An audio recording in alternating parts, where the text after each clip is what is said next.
Hi అండి. So, మీ ఇంట్లో ఇలా పాత డోర్లుంటాయి. అవి ముందుకు, వెనక్కికి లూజ్ అవుతూ ఉంటే, మీరొక చిన్న టెక్నిక్ వాడొచ్చు. దానివల్ల ఇలాంటి ప్రాబ్లమ్ అనేది రాదు. ఇది మా పాత డోరు. సో, మేమేం చేసేవాళ్ళం, ఒక చెక్క ముక్కని పెట్టేవాళ్ళం ఈ గ్యాప్‌లో. ఈ గ్యాప్‌లో చెక్క పెట్టడం వల్ల అది స్వింగ్ కాకుండా ఉండేది.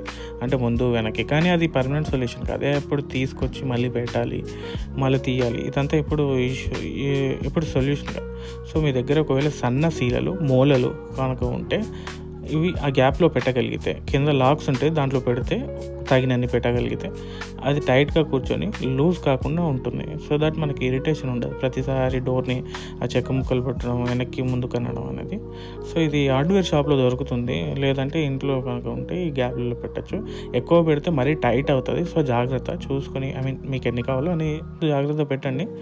సో పైనుంచి ఒక సుత్తితో కనుక హిట్ చేస్తే లోపలికి వెళ్ళిపోతుంది. ఫర్దర్‌గా చాలా రోజులు ఉంటుంది. థ్యాంక్స్.